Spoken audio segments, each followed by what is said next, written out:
Oui, c'est une obligation d'aller pointer au commissariat pour donner son adresse. Mais il faut savoir que c'est pas parce qu'on va respecter son contrôle judiciaire, c'est pas parce qu'on va pointer au commissariat que nécessairement on ne commet pas d'infraction. C'est ça le problème. C'est qu'on veut réduire l'aléa à zéro, puisqu'on ne supporte pas que des faits comme ceux-ci se produisent, et encore plus dans des cas de récidive. Mais il se trouve qu'on n'y arrivera jamais, me semble-t-il. On n'arrive pas à prévoir totalement le comportement humain, et ce n'est pas le criminologue qui va me dire le contraire. On ne peut pas prévoir tous les comportements et savoir si une personne va récidiver et une autre non. On ne peut pas le savoir. Donc le principe de ce fichier, effectivement, créé en 2004, c'est de se prémunir contre la récidive. Il se trouve que les statistiques nous disent qu'un délinquant sexuel sur 4 a des chances de récidiver. 1 sur 4, ce qui est relativement élevé. Mais néanmoins, malgré ce fichier, malgré l'obligation pour eux de transmettre leur changement d'adresse... 1 sur 4, c'est quand même énorme. Hein. 1 sur 4, c'est beaucoup. Mais la récidive réelle est beaucoup moins élevée. Et il n'y a pas de suivi psychologique, par exemple. C'est là où est la véritable question. Ce n'est qu'un fichage. C'est de savoir, à un moment T, sur le territoire où se trouvent nos délinquants sexuels condamnés. La question, c'est la prise en charge. Un fichage n'est pas une prise en charge. Tant que nos tribunaux ne mettront pas des suivis socio-judiciaires, ne prendront pas la mesure, le drame que cela représente de lâcher ces individus, et le terme est pesé, au bout de 4 années, 5 années de prison, quand on a de la prison, parce que je vous rappelle que dans le genre de ces affaires-là de viol, nous avons en général du sursis. En France, vaut mieux violer un enfant que dealer 6 grammes de shit. Je le dis au passage. Là, en l'occurrence, il avait été condamné. Il avait été condamné. Alors, condamné à 9 ans, mais il n'a fait que 4 ans. 4 ans. Mais une fois que vous sortez de détention, une fois que vous sortez de détention, enfin, allez dire ça aux parents. Hein. Qu'est-ce qui se passe? C'est-à-dire que nous n'avons aucun pédopsychiatre, aucun psychiatre, aucun psychologue formé en France pour prendre en charge ces pédophiles. Il existe une association qui s'appelle l'Ange Bleu. Nous avons eu la présidente encore ce midi au téléphone. Ils reçoivent plus d'une centaine de demandes d'aide de pédophiles actifs ou non actifs par mois pour chercher une prise en charge. C'est une association qui met en place des groupes de parole entre pédophiles pour essayer d'évacuer l'ensemble de ces pulsions. Une association en France. Aucun centre spécialisé. Vous avez en Allemagne, il y a maintenant 3 ans, Innocence en danger a lancé une campagne avec un numéro vert. Plus de 400 millions d'euros ont été délivrés, un numéro vert pour les pédophiles.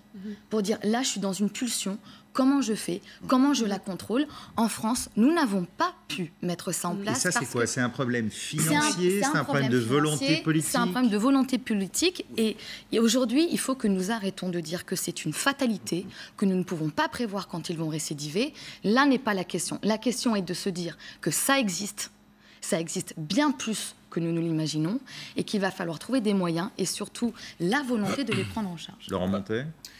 Oui, je voulais prendre un peu de recul. D'abord, je suis entièrement d'accord avec ce qui a été dit et je saluerai au passage le travail de Latifa Benari, président de l'association L'Ange Bleu, que je connais bien et qui effectivement fait un travail remarquable, qu'il faut absolument... Mais on a l'impression que ça avance pas beaucoup, quoi.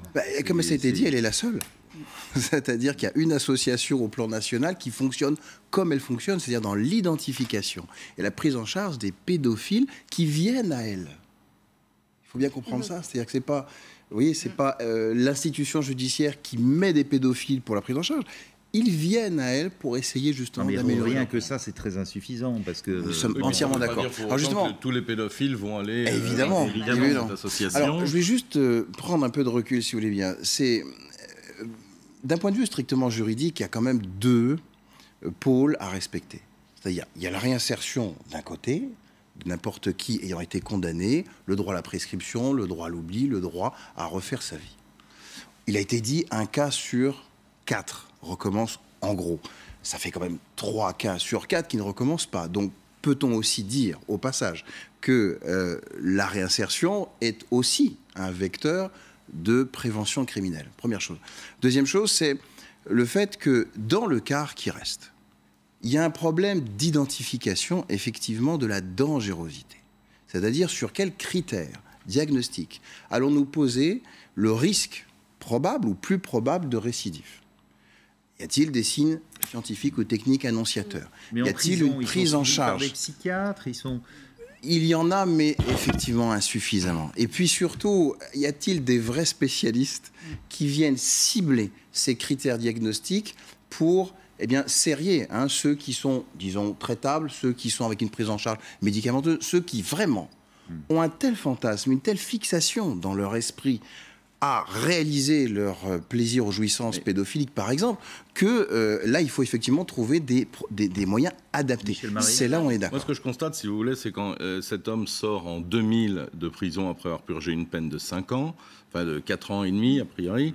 Il est très jeune, si on calcule il a 20 bien, ans, en 94, il a 20 ans. Voilà, il est condamné à 20 ans, il a 20 ans en 94. Quand il a 20 ans, il est condamné à 9 ans. Et il sort donc à 25 ans. Et il sort à 25 ans, nous sommes en 2000. Et depuis, on ne sait pas s'il a refait ses nouvelles. Enfin, en tout cas, je pense que des vérifications vont être faites. Moi, ce que je voulais dire, pour rajouter ce qui vient d'être dit par les deux intervenants, là, dans ce cas de figure très précis, on a un individu qui habite dans le même immeuble, ou en tout cas pas très loin de cette jeune fille. Le fait que l'on ait connaissance de son parcours pénal, que ce soit le maire, que ce soit son employeur, etc., je pense que ça ne changera rien. C'est-à-dire que ce type, à un moment donné, parce que sa famille est partie en vacances, parce qu'il est tout seul, parce que je ne sais pas quel est le déclencheur qui fait qu'il part totalement en vrille et qu'il commet les faits qu'on connaît, même si on sait qu'il est connu, ça ne l'empêchera pas de passer à l'acte. Donc, tout ça, alors, ce qu'on peut faire... S'il avait été connu, peut-être qu'on aurait justement instauré un suivi peut-être plus approfondi. Un parallèle avec les fiches S. Les fiches S, il y a quand même un certain nombre de fichiers S, ils sont quand même extrêmement surveillés, il y a énormément Enfin, il y a la même polémique autour des fichiers S. En tous les cas, il y a des moyens autour. Le problème du suivi pour autant, aussi. Oui, mais il existe et il y a un certain nombre de personnes qui les entourent, qui les surveillent. Plus que pour les délinquants sexuels, manifestement, il n'y a pas suffisamment de moyens, c'est certain. Mais néanmoins, les fichiers S sont suivis, très suivis, relativement. Eh bien, on peut voir que néanmoins, ils peuvent commettre des infractions gravissimes, des actes de terrorisme. Donc, c'est pour ça que je reviens sur l'idée qu'on ne peut pas tout. Non, mais on a l'impression qu'il n'y a pas de solution à vous entendre. Il y a une question de moyens, d'investissement. En revanche, je pense qu'il faudrait à minima les empêcher efficacement d'être chauffeurs d'autobus ou des autobus qui sont quand même fréquentés par des enfants. On le voit dans chaque dossier. Les pédophiles font tout pour se rapprocher des enfants sur un plan professionnel. Donc, où ils se retrouvent dans des colonies de vacances. Justement, même que les enseignants ne soient pas au courant. C'est là où il faudrait faire un peu application de la loi, parce que la loi et des décrets permettent à ces collectivités, et je me répète, il y aura des responsabilités peut-être à trouver dans ce dossier. Les collectivités, à partir du moment où elles emploient un certain nombre d'individus pour travailler au contact direct avec les enfants, ont la possibilité de faire une démarche administrative avec des formulaires déjà existants auprès du préfet pour savoir qui on emploie. Sauf que nous sommes dans une espèce de naïveté générale qui est en train de s'effondrer sur le plan sociétal aujourd'hui, de dire, mon Dieu, des pédophiles existent, mais ils ont toujours existé. Sauf qu'aujourd'hui, nous en parlons plus et que nous arrivons à des drames qui bouleversent toute une société, alors que ces drames ne bouleversaient moins auparavant. Voilà, je crois qu'il y a un voile qui a été levé. Ça peut concerner tout le monde. Il va falloir que ces décrets soient appliqués, que l'ensemble des professionnels soient formés pour aller chercher l'information légitime et légale sur les individus qui travaillent aux côtés des établissements. Déjà qu'on se serve des outils existants. Voilà, exactement. Et pour finir, on pourrait aussi dénoncer automatiquement, c'est ce qui va être le cas dans l'éducation nationale, auprès de l'ensemble des collectivités sans que le grand public y ait accès. Voilà, dans votre commune, vous avez tel et tel délinquant sexuel fiché et condamné, qu'il y ait une forme d'alerte. Si cette personne habite à proximité d'une école ou souhaite travailler dans une école, soyez alertés et faites en sorte que ce soit... Mais là, on vient dans une société à l'américaine. Là, ce que vous proposez, c'est une société... Oui, mais en quoi c'est problématique ? Aux États-Unis, vous l'avez dit tout à l'heure, vous avez des applications sur votre téléphone qui vous permettent de géolocaliser les délinquants sexuels. Vous avez des sites internet qui vous permettent de les géolocaliser aussi. Et ça, c'est trop ? Et ça, en tout cas, c'est pas du tout la société dans laquelle on vit aujourd'hui. Aujourd'hui, on est dans une société française dans laquelle on est condamné pour les faits pour lesquels, seulement pour des faits, et pas pour des faits qu'on pourrait commettre. On n'est pas dans Minority Report où on prévoyait ce qui est des faits. Et ça pose le problème de la délation, évidemment. Ça pose le problème de la délation et le problème de la responsabilité. Et ça ne changera rien, nous dit Jean-Paul Marie. Michel Marie. Michel Marie, pardon. Voir le prénom d'un pape. Non, ça ne changera rien. C'est ce que j'expliquais tout à l'heure. C'est-à-dire qu'au moment où cet individu passe à l'acte, transgresse, qu'on l'ait localisé sur un iPhone ou qu'on sache qu'il habite en face... Et on ne le voit pas faire un numéro vert pour dire attention, je vais passer à l'acte. Et pourquoi pas? Attendez, il faut aussi connaître, et ça je ne vais pas me faire criminologue à la place de mon interlocuteur, mais je crois que beaucoup de personnes méconnaissent ce qu'est un pédophile. Exact. Enfin, l'Ange Bleu, je vous invite vraiment à aller sur le site de cette association, distingue 3 catégories de pédophiles et parle même en réalité de pédosexuels, c'est-à-dire ceux qui sont actifs, de ceux qui sont inactifs.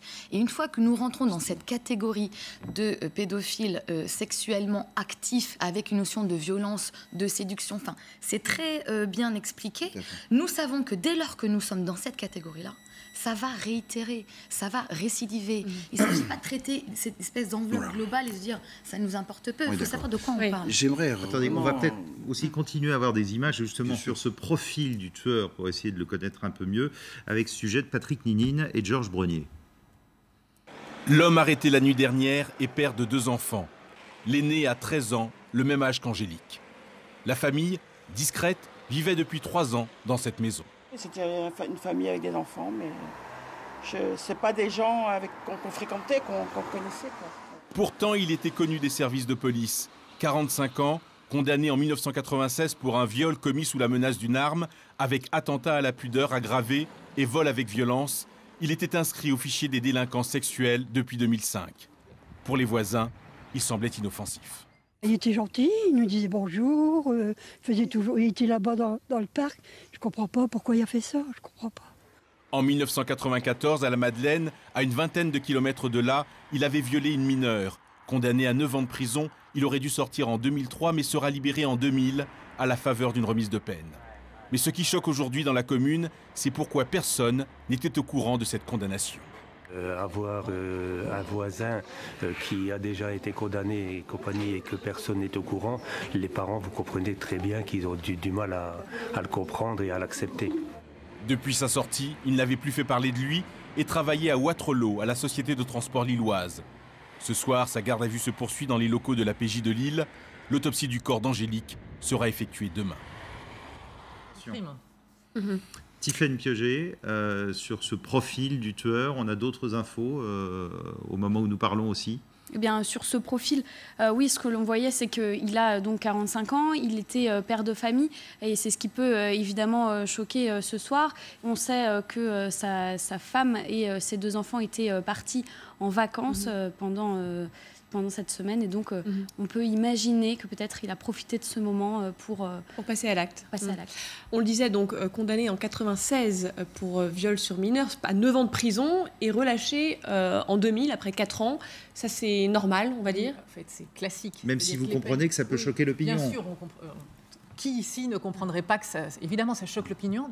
La plupart des peines sont exécutées, et à partir de la mi-peine, vous pouvez demander au juge d'application des peines, vous saisissez le juge d'application des peines pour demander une libération conditionnelle. Et si vous remplissez un certain nombre de critères, vous êtes libérable et parfois libéré, donc avant d'exécuter la totalité de la peine. Sauf sur les très longues peines. Sauf sur les très longues peines, et sauf dans des cas extrêmement graves où on prévoit une peine de sûreté extrêmement longue, et la personne sortira... Mais dans ces cas-là, il n'y a pas obligation quand même de suivi médical ou de soins? Il est prévu qu'il y ait un suivi à la sortie de prison, mais malheureusement, ce que vous disiez tout à l'heure, il y a une question de moyens. Il n'y a pas de moyens mis en place réels pour suivre et prendre en charge les détenus qui sortent. Mais en l'occurrence, il sort en 2000. Est-ce qu'on peut imaginer un suivi sur 18 ans, vous imaginez? C'est ça. Qui aurait pu prévoir que 18 ans plus tard, il allait commettre ce crime terrible?